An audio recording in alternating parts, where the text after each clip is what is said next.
For those looking for a liberatory martial arts learning approach and curriculum, we've created Liberation Martial Arts. It doesn't just teach you martial arts, it's also a radical and alternative approach to learning. Thanks to SG, Dan, Mark Grill, Ray Yan, and Drew Carmichael for signing up. Sign up for Liberation Martial Arts at the Southpaw Pod Patreon, or support us by signing up for one of our other tiers, or by becoming a sponsor. This will give you access to bonus content, transcripts, and uncut versions of our shows without breaks or interruptions. Sponsors also get a monthly training session with me. If you prefer to support others, your sponsorship can go to the training of an organizer instead. There's also ways to make one-time contributions. Find all our links at southpawpod.com. This is Sam. And this is Fight Study.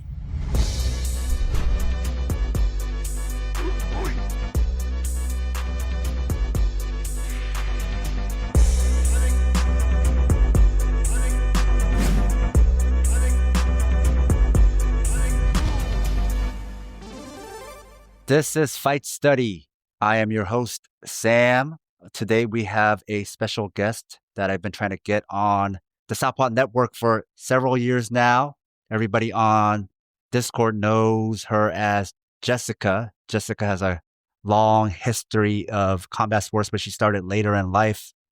Inspired by Hajime no Ippo, she's been training Muay Thai for a long time, has competed in USMTO, has done point Muay Thai, some technical Muay Thai bouts, and it took her a minute because she was injured, but then now she represents Liberation Martial Arts as her fighting team. So welcome, Jessica. Hi. How long have you been training Muay Thai? Probably training about 7 to 8 years now. Okay. I took a year or two off for COVID and my ACL injury, respectively. And your ACL injury is going to come up because in one of the fights we'll talk about, there was an athlete with a leg injury. Your injury happened while you were training Muay Thai, and it's kind of a common one, right? Where it's like you're throwing a kick and then you got teeth. Mm-hmm. So I stumbled because I got teeth while getting kicked, and then I guess I landed on my left leg wrong. And then the recovery didn't go as planned because you needed a second surgery, right? Yeah, they had to clean out some extra scar tissue that was in there. And so that's going to be very similar to a fighter we'll be talking about. Because today we're going to be talking about several different cards that happened over the weekend. It was a lot of fights. So let's start with the one that probably people know about and care about the most, UFC 322. We're not going to cover the entire card. We'll just talk about the fights that we found interesting. And we're not going to do a play-by-play of every aspect of it, but just the points that stuck out to us. And so UFC 322 was headlined by Jack Della Maddalena versus Islam Makhachev. Now, let's just start from the top. The main event, Jack Della Maddalena, or JDM, he was the champion beating Bilal Muhammad, who had beaten Leon Edwards. Islam Makhachev was the lightweight champion, moving up, giving up his title to try to become a double champ. So JDM was the favorite, the bigger guy.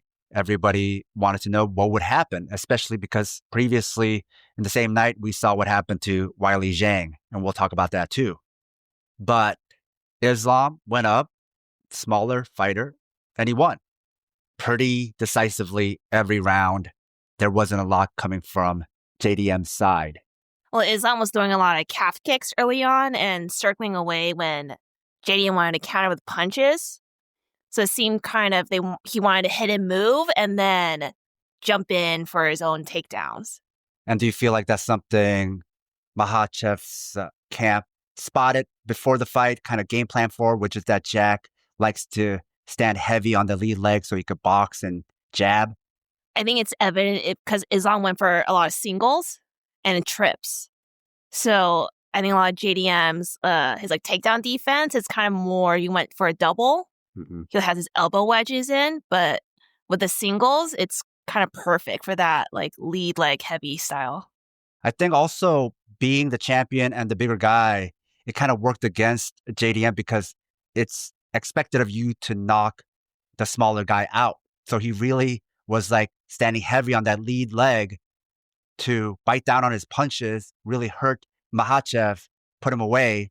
But that kind of fed into Makhachev's plan of single legs, calf kicks. And it was like all calf kicks. It wasn't even like leg kicks where you're kicking the thigh, right? It was just like all exclusively the calf.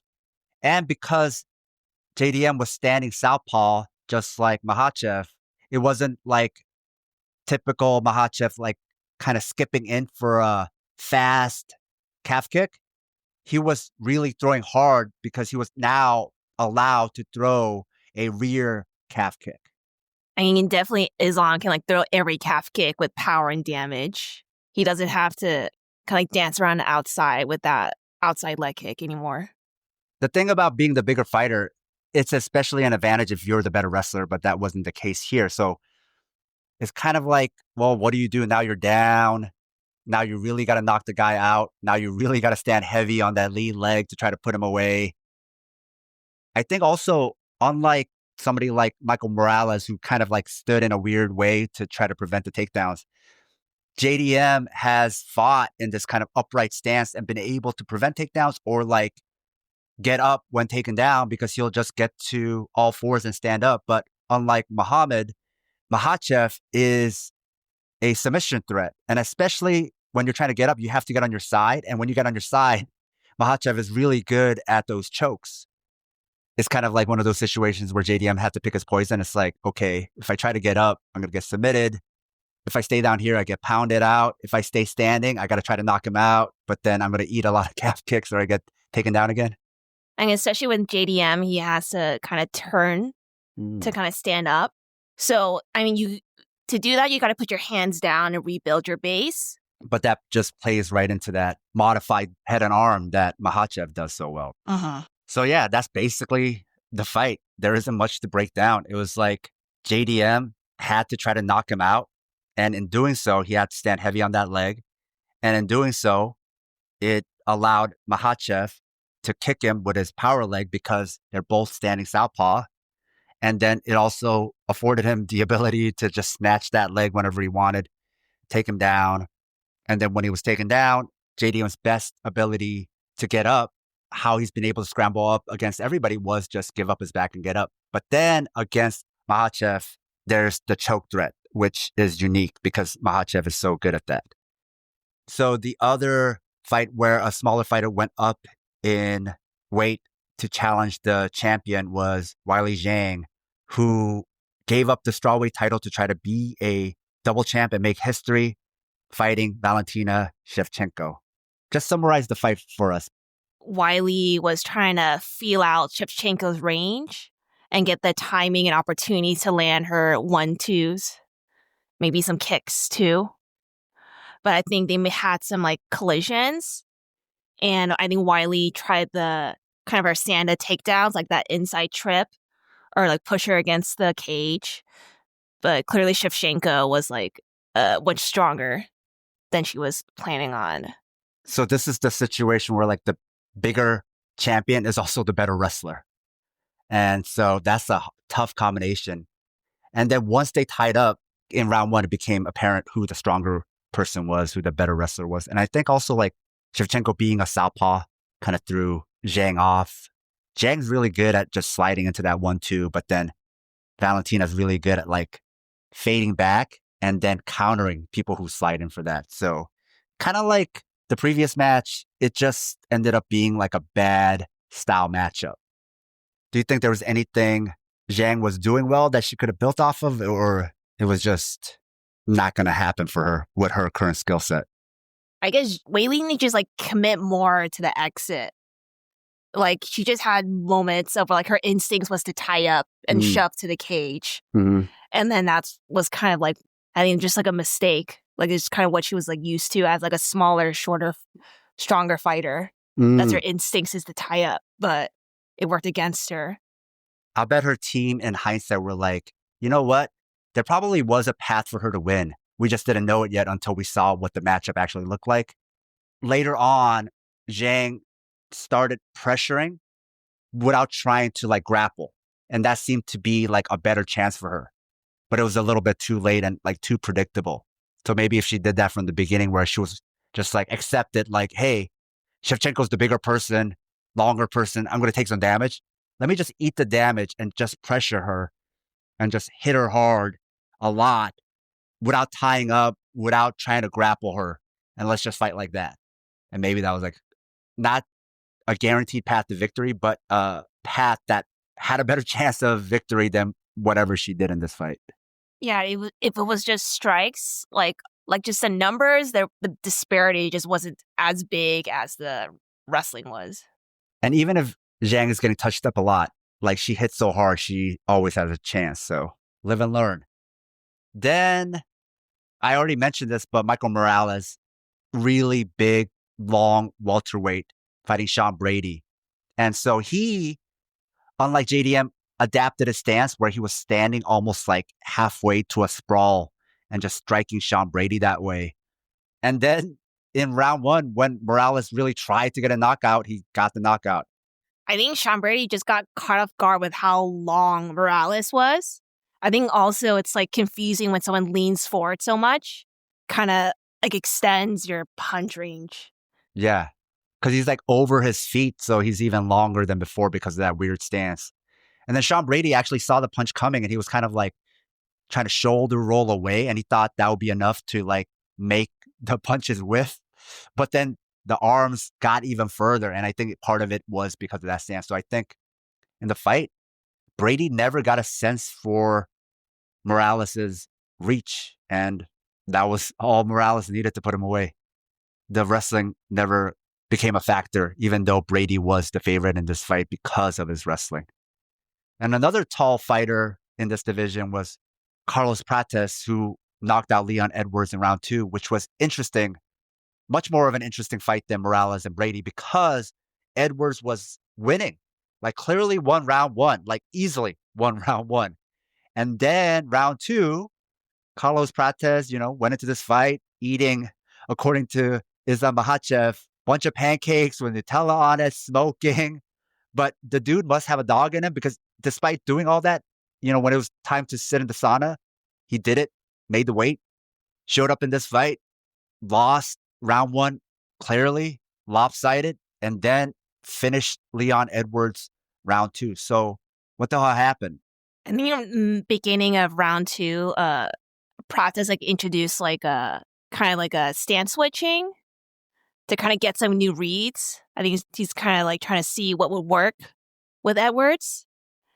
And I think in the slow motion, you see Edwards like switch stances and then Prates like lunges forward right after he switches. And then he's backing up in a straight line. So it kind of caught him out of position. Caught him from that opposite stance, straight counter. Yeah. So do you think Edwards was trying to like emulate Prates and like trying to switch his stances too? I think he was trying to mismatch him, but that kind of made him predictable in a way. Because if I move this way, then you'll do that. And so that makes him predictable. You're reacting to me, so I can predict you because I know what I just did. Yeah. Another interesting fight was Bo Nickel versus Rodolfo Vieira, where Nickel won in round three with a head kick KO. And it was only interesting for me because they're both exceptional grapplers from two different domains. And I don't think we're going to see too much of that going into the future. I think when we see grapplers, they're going to be coming from the Caucasus or Dagestan or like Central Asia. But in the US, college wrestlers are now getting paid. So the poor pay in the UFC isn't enticing anymore. And then in grappling, a lot of grapplers are starting to get paid now. There's a lot more options to get paid. The seminar circuit pays a lot more. There's so many people taking some form of grappling. There's so many ways now you can make money. Not just seminars, you could be teaching stuff online, make videos. So people like Bo Nickel, Rodolfo Vieira, they're not young. So where's the young versions of them? And we're not really seeing it too much. So I think it's going to be the fighters from the Caucasus, Central Asia, especially like Dagestan, that is going to have like a lock on wrestling, like Russia too. They're just going to have a lockdown on wrestling. And other grapplers, especially from the US, and especially coming from Brazilian Jiu Jitsu, may not be as enticed to come to the UFC. And then on the striking side, so long as one exists and so long as like there's other options, even the strikers might make more money elsewhere. They could even just like teach seminars to rich tourists and make a lot of money. So that's what I thought about with this. Is just like, oh, this is like kind of one of those fights where like kind of a end of an era, just seeing these kind of grapplers. We used to see a lot more of these high level grapplers have like a bad striking match, but I think we're going to see a lot less of that unless the grapplers are maybe coming from somewhere in the East. As far as the fight goes, everything about Rodolfo Vieira as an MMA fighter is so labored. He's just so slow and labored, just so hittable. So that head kick, like, was there any special setup? I don't think so. I think Vieira was just standing in front of him, like waiting for something, and then he didn't read the head kick properly. I think whenever you fight Rodolfo Vieira, your striking accuracy, the percentage landed, is just automatically going to go up because he's just very hittable. I will say, like Bo Nickel, unlike Vieira, looked a lot more relaxed striking. Like his shoulders, his demeanor. There's just a lot of tension with Vieira. I don't know if it's nerves or it's just like the way his condition, but without being able to take Nickel down, and especially because he has to worry about being taken down himself, I think that head kick KO was that much easier. Now let's talk about women's flyweight. Erin Blanchfield defeats Tracy Cortez, gets revenge on Cortez because Blanchfield had lost to Cortez in the past, back in 2019. But round one, Blanchfield was having a hard time. So what did the fight look like in round one? Was it more of a grappling match or was it more of a striking affair? It was primarily a striking affair. And then Tracy Cortez actually kind of took control with some of the grappling too.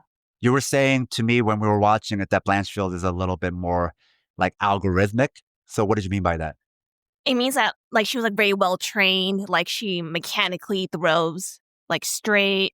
She always back up and then circle, but it's kind of repetitive. You look at it in like the broad scheme. Like she'll always back up a certain number of steps, circle away a certain number of steps. So you're saying like almost like a computer algorithm. She has these like memorized patterns that she falls into. Yeah, it seems Tracy was way more like light-footed.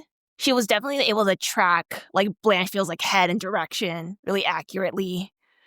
She was way more like athletic with the way that she threw and stepped in with their punches. So then in the first round, it wasn't even like Blanchfield like just dominated the grappling. It was more like Tracy was doing good and then she initiated something. Yeah, I think earlier on, like Cortez and Blanchfield get into these like accidental like clinch exchanges, and Cortez would be like successful with like a little dirty boxing or grabbing her head and even like made Blanchfield stumble pretty badly. And then so Cortez kind of got this like trip on her from a body lock, and then she kind of overextended, and Blanchfield was able to like get back on top of her. And I guess Blanchfield like needed like that extended like tie up or like ground time, because like trying to strike off the feet cleanly, it's just Blanchfield was just behind on the speed, the punching combinations. It was just going to fluster and confuse her. So she needed to tie down Cortez, probably with the cage or on the ground, to get her strength going. Like she held like Cortez's like arm down. She didn't let her get back access again. Cortez tried to stand back up, but Blanchfield like smothered her back down on the ground. It definitely felt like she's like not the same like as like she's not a young woman. She's like a like matured like flyweight now. And that played into round two, right? Because it's like, okay, we somehow stumbled into like these grappling exchanges. Maybe like I didn't initiate it, but because I felt you and now I know for sure I'm stronger than you, that was kind of the confidence she needed to go into round two, where now instead of being opportunistic, she forced the takedowns. She even like wasn't even like trying to set it up super well. She just like, once I grab you, I'm pretty sure my strength can overcome whatever defenses you have. And then she got the finish.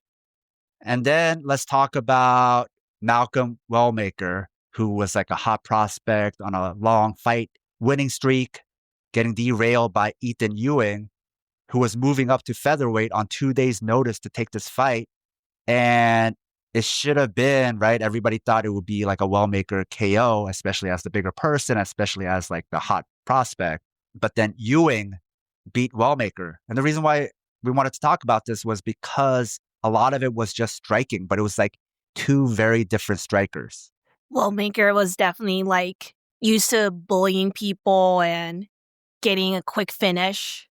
And Ewing like clearly like way more of like an experienced like fighter, like manages his cardio, it's tighter striking, and it just has a chin to take Wellmaker shots too.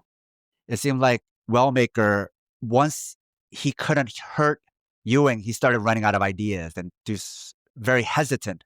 Whereas Ewing was just like very good at staying really close to Wellmaker and just throwing these like straight shots. Wellmaker, I think, was faster, but would throw these punches from further away. And they weren't like a straight line shot. They were kind of circular. So even though like the speed is faster, the path is longer. So Ewing's slower but straighter punches would get there first. And basically Ewing won by just outstriking him and also like mixing it up. And Wellmaker really relied on those like single shots, thinking, hey, I could hurt you or I could throw the shot from a bad position because it's not a bad position if you go to the ground or you're KO'd, right? But Ewing wasn't hurt. So he took advantage of those bad positions. He would always try to like end the exchanges, get the last word in. And so it was just like a good example of a smaller person just fighting more economical, better management of energy and like doing more with less movements, doing more with like smaller movements. And then let's finish out this UFC card talking about women's strawweight. Fatima Klein defeating Angela Hill by unanimous decision, won every round. It just looked like Hill's just like a kind of like a probably a shell of her former self or her ability to perform. Like her strikes don't have power. She kind of moves around with like activity, I guess, but like she doesn't throw particularly fast. She doesn't even have the same volume as she used to, which is not good if you're not hitting hard. I think it's an issue if like, because like Klein has a big sub history. So like the counter to a submission artist is that like you can finish him on the feet, but Angela can't do that. So what can she do? Especially when Klein is winning on the feet as well. Just a lot of it was speed, just faster than Hill, which used to be Hill's strength. Also, it just seems Hill is like just lost a lot of composure. Yeah, I think she just lost a lot of confidence. I think the takeaway is like, if you're the striker and your path to victory is striking, you don't have to necessarily like knock them out, but you got to hit them hard. You got to sting them. And if you can't do that, then you got to at least hit them a lot, like have a lot of volume and prevent the takedowns. So there's maybe not a lot of different ways that a striker can be successful, but there's several ways. And I think now Angela Hill is struggling with any of those paths. But now let's talk about the card that we really wanted to talk about. Probably one of the rare times one championship had a better card, more interesting card, something that we wanted to talk about more than a UFC, which actually like shouldn't be that hard because UFC hasn't been putting together that many good cards lately. But the reason why one is interesting is not because of their MMA. In my opinion, their MMA is terrible. It's just that they have really good strikers. So if you enjoy striking, one, especially on this card, had a lot of good striking matchups. So this was the card that I really cared about. I'm not a fan of MMA glove Muay Thai, but luckily this one had a lot more kickboxing where they're wearing boxing gloves. A note to our listeners. If you love the Southpaw Project, please support us and help us get paid for our labor by financially supporting us on Patreon. This will give you access to exclusive bonus content, like transcripts, early releases of Southpaw Deep Space Nine, our fictional narrative podcast, Fighters Brew, break-free versions of our shows without interruptions like you're hearing now, bonus articles, Fighters Brew transcripts with extra content, Liberation Martial Arts Online, as well as our private chat group on Discord. You can find all pertinent links at southpawpod.com. So let's talk about the main event. We had Superbon fighting Masaki Noiri, who was the interim champion for featherweight kickboxing, and Superbon was the champion who was out for a long time. Superbon won by unanimous decision. How did Superbon do it, especially since Noiri knocked out Tawachai, who had beaten Superbon previously? I think when you see them kind of line up next to each other, it's very apparent that Superbon's like a big guy. Mm-hmm. Like Masaki's a big guy too, but not the way like Superbon is. And the thing about Noiri, and especially the people from his camp, is they often start out slow and then they build over time. But Noiri, especially amongst his teammates, is even more slow than them, like too slow. And unlike his training partners who like tank forward and then throw these like really powerful combinations, Noiri is more of like tank forward and then look for opportunities for like a counter strike. And Superbon was just really active in this fight. But Noiri tries to equalize things with his leg kicks, especially his calf kicks. He really hurts people with those. So how was Noiri using it in this fight? Was it being effective, or like it was effective, but it had limitations? It seemed like for Noiri, his calf kicks or inside leg kicks were just kind of just a way to even the scorecards, but it didn't really like deter Superbon's like offense at all, really. It didn't like stop him from kicking. It didn't like put a dent in Superbon's power in any way. Yeah, Noiri like waits too long to strike. He gets close and just doesn't make a decision to strike soon enough. He'll get close and even like do a bunch of feints, which allows the other person to just be more active. And they might not put Noiri away, but they're racking up points. And then it's like something that's happened to him a lot in one is like, then it becomes really hard for him to win a decision. He has to like really try to finish people. So this was a really good fight to watch. It's exciting. Noiri is really good, but I think the difference was Superbon doesn't hesitate. He just throws, and Superbon, especially in this division, is a really good boxer.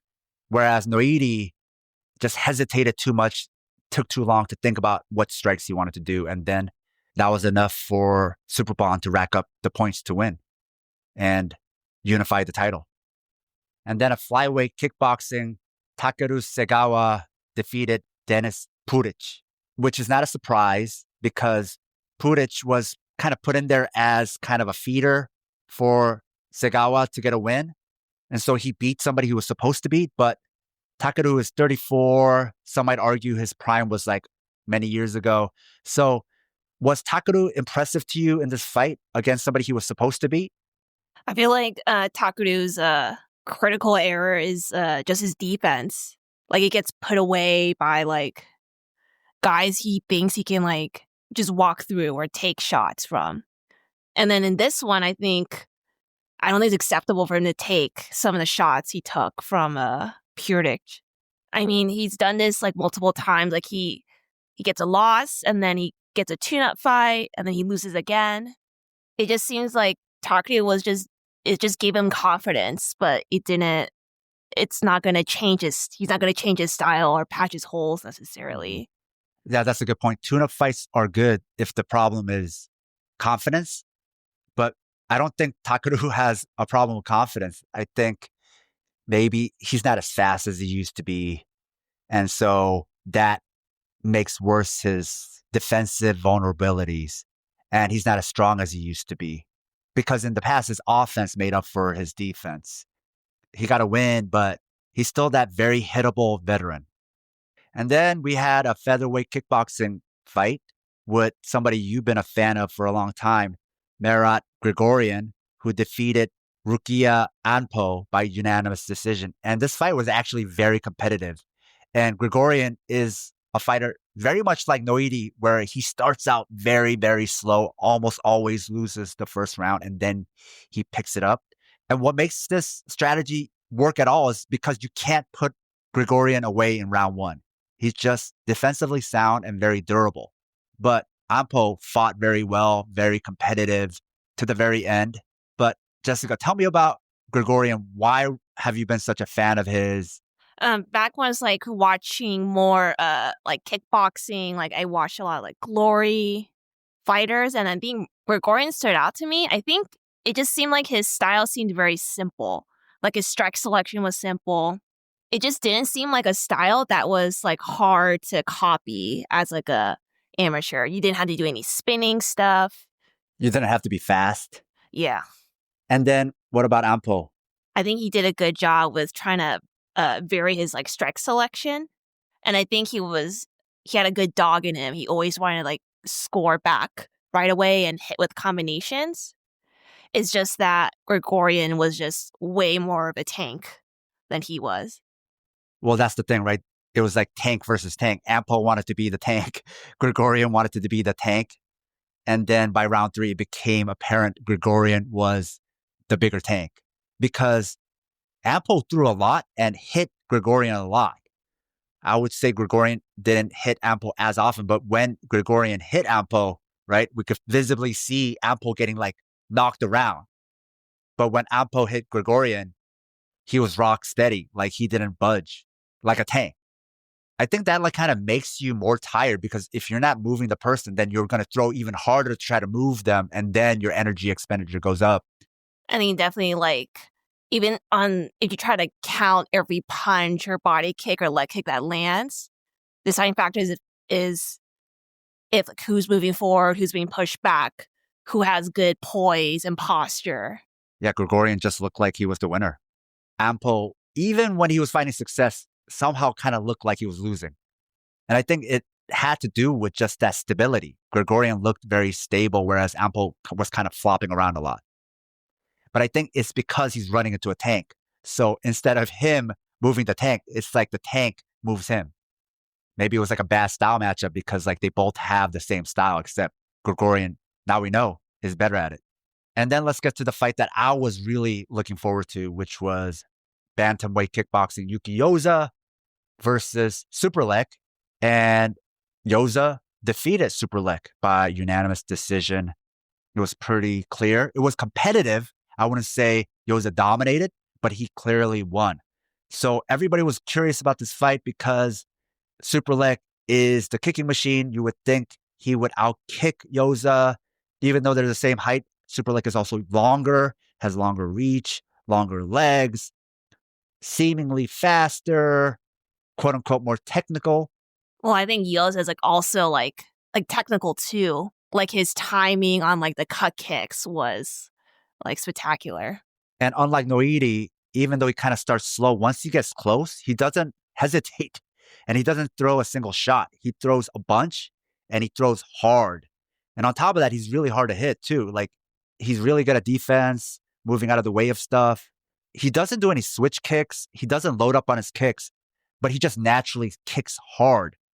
So he seems to get his kicks to Superlek faster than Superlek could get it to Yoza. So Yoza knocked Superlek down with leg kicks a bunch of times. And what was also interesting was to see Yoza like out kicking Superlek and out leg kicking Superlek. And then when they got in close and they threw punches, Yoza had the power advantage as far as punches were concerned. So after a while, Yoza started styling on Superlek, just chopping his legs, punching him. Whenever they got into an extended exchange, Yoza was the one who had the final say. Another interesting bout was featherweight kickboxing. Nabil Anan defeats Hiromi Wajima, which was also a last-minute fight. Wajima took it on short notice. And the reason why it's worth mentioning was just because of how well Wajima did. Nabil won, but Wajima did a good job. I think especially that Japanese style of kickboxing where they're really good at undercutting you while you're kicking. He really was chewing up Anand's leg. Anand was just landing more, so he won the fight. But even if your background is Muay Thai, the Japanese are starting to show, hey, we can still get to your legs. So he did really well. Much better than other people have done against Anand, especially with the short notice. Now let's talk about women's atomweight kickboxing. Kana Morimoto defeating Stamp Fairtex. Stamp has been out for years at this point, coming back from a knee injury, which then she re-injured and took more time off. Very similar injury to you. I think I'm definitely related to like how Stamp just didn't have any power anymore and anything like I think we tore like the same like ACL like my left knee too, and she's an orthodox fighter. So like for me, like I used to be a really heavy puncher. I can't punch the same. Kicking is also difficult. You feel like she's mechanically compromised, or it's like when you're mechanically compromised, it also affects you psychologically and makes you like doubt yourself? 100%. Like it's scary to like push stuff in training because like your knee flares up. Like it just doesn't feel the same, and you're always scared of re-tearing it. I think she tore it in like a bad takedown. So yeah, like she might be like a little afraid to clinch or even wrestle anymore because like she tore in such a benign way, like kind of like me. That's a good point about like the inability to push yourself hard in training because of the knee. Because that's the other thing that stood out in this fight is Stamp looked gassed. She looked out of shape. Maybe part of that is because she can't push herself in training the way she used to because of that knee. And then on top of that, you're fighting Kana Morimoto, who like really pushes the pace. She kind of has that Japanese style of like tanking forward, lost and vicious low kicks and combination striking. But unlike some of her counterparts, she doesn't start slow. She starts fast. Like she will make it a high volume fight. She's going to throw a lot of strikes. So also trying to keep up with her is also very tiring. So in a way, like maybe this wasn't like a good tune-up fight when you have somebody who starts so fast, who has such good conditioning, and then you don't have the same conditioning you used to have. You can't get the respect.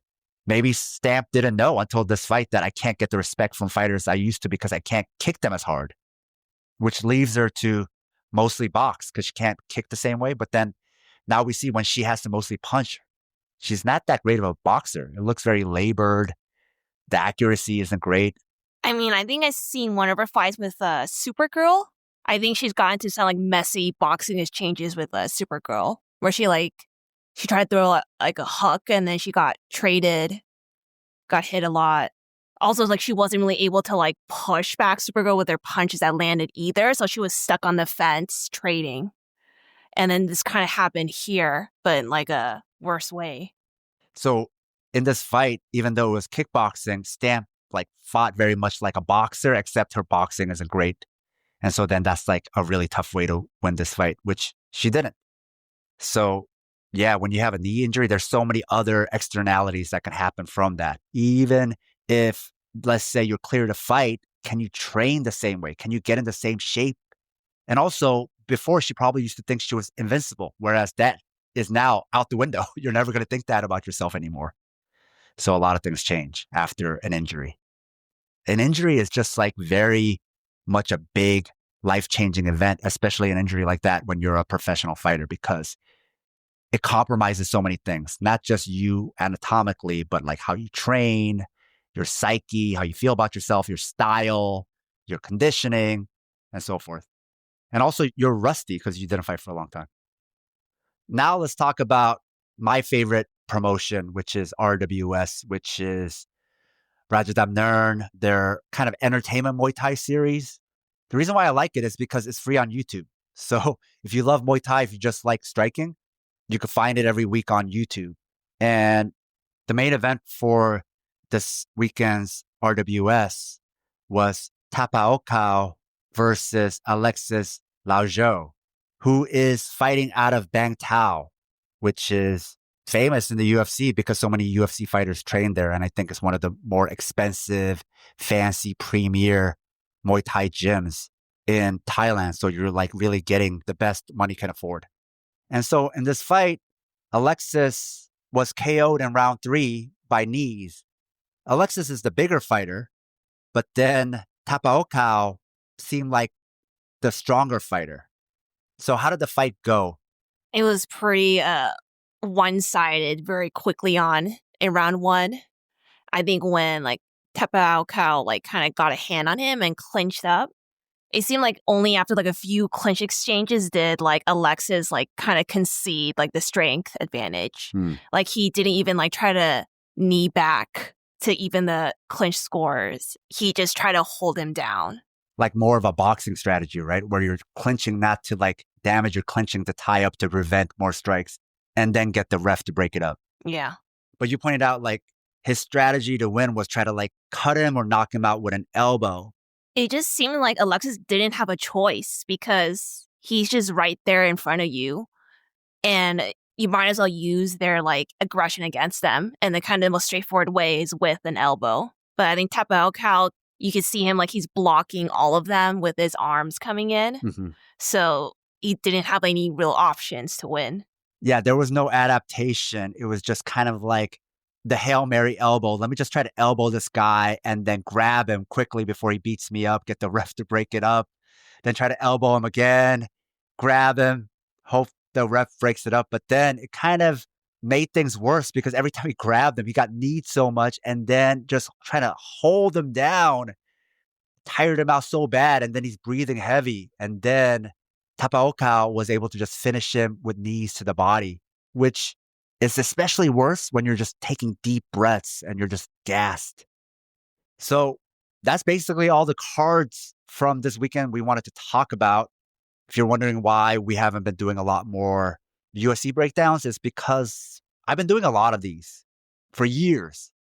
But now it's like, I really like watching more of the kickboxing and Muay Thai.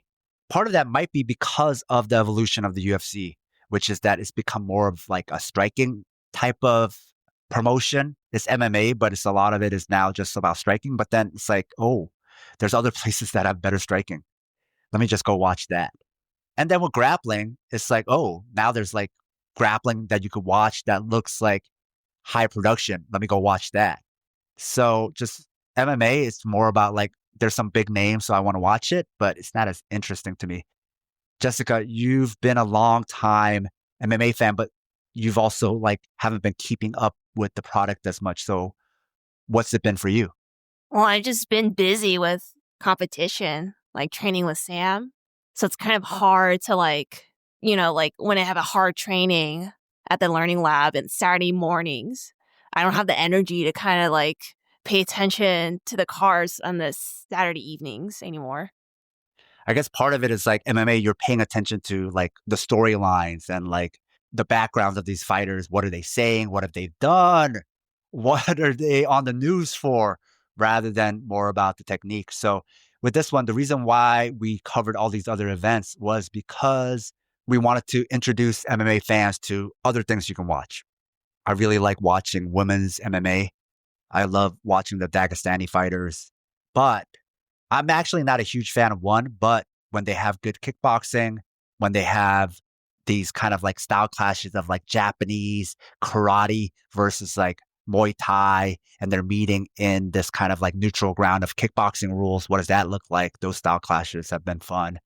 And then you have fighters like Naraka Yoshinari, which I forgot to mention. He also fought on one and won the inaugural atomweight Muay Thai title against Noom Surin. And that's another fighter that is a joy to watch because he's like a Muay Thai prodigy. He also fought at RWS. He fought in the stadium, so you can watch all of that as well. But it's like, what did you say, Jessica? It's like, that's not a style like Marat where you can emulate it. Yeah, it's just, it seems all of his like physical traits for his style, like his speed, even like the flexibility to just like lean back and pull his like headway he can. That's just all genetically determined, like his muscle fibers, his central nervous system, everything. Yeah, he's not fighting cans. He's like fighting the best and he just styles on them and just seems untouchable. He's a generational fighter. So we're seeing that in kickboxing again. We're seeing these exciting fighters come up because they're getting paid better. They're getting more exposure. And now it's not just like a Thailand show where it's just like the Thais are dominating. You also have like people like Nautica, who's like doing really well and just is like so much fun to watch. So that's another fighter I recommend all of you who are fight fans, especially who are into striking, watch him. look up YouTube videos, look up his sparring videos. That's another fun thing to watch for free is a lot of the Japanese fighters, they have a lot of their sparring footage online and they go hard. Nadaka doesn't go hard, but like a lot of the other fighters go hard. And then even with the Thai fighters, you can find a lot of their sparring footage online too. So that's like really fun to watch. So yeah, there's like these avenues that aren't MMA, but that also are rich with talent, especially if you like striking. And the striking level just has gone up so much recently, especially in the lighter divisions. We're seeing the popularity of lighter kickboxers, Muay Thai fighters. So watch that as that's emerging. There's a lot of fun things to watch. There's alternatives to the UFC. I mean, one is also a reactionary company. It's also run by Chuds. And I don't like their MMA, and that's what they started out as. But they accidentally, because they're in Asia, was able to sign a lot of good strikers. So even though they brand themselves as an MMA promotion, the only thing worth watching there, in my opinion, is the Muay Thai and the kickboxing. They have grappling there. I don't know why. I don't want to watch that either. So yeah, this was an opportunity to introduce people to the high level kickboxing, Muay Thai, like RWS. I think that's like something very much worth watching. It's on every week. If you love striking, you get to see what Muay Thai is like, but it's like a little bit more fan friendly. Actual stadium Muay Thai is kind of slow. Check all those things out. If you're a fight fan, check out all the different fights. Watch boxing too. There's so many other things out there. You don't just have to watch the UFC. Especially if you feel like the UFC cards have been not so great, then go look for other stuff because there's like great fighters out there doing their own thing. So don't let it capture all of your attention. But with that said, thank you, Jessica, for finally being on the podcast with me. And thanks for having me on, Sam. With all that said, catch y'all next time. If you like this episode and like what we do, support us on Patreon. We also have the Liberation Martial Arts program if you want to train with us from wherever you are. What you're learning is how to teach yourself. It's also an approach you can take with you into the world. Sponsors get a monthly training session with me, either in person or online. You can also sponsor the training of an organizer instead, or support our training organizer program or me directly. Find all our links, including Southpaw merch, at southpawpod.com.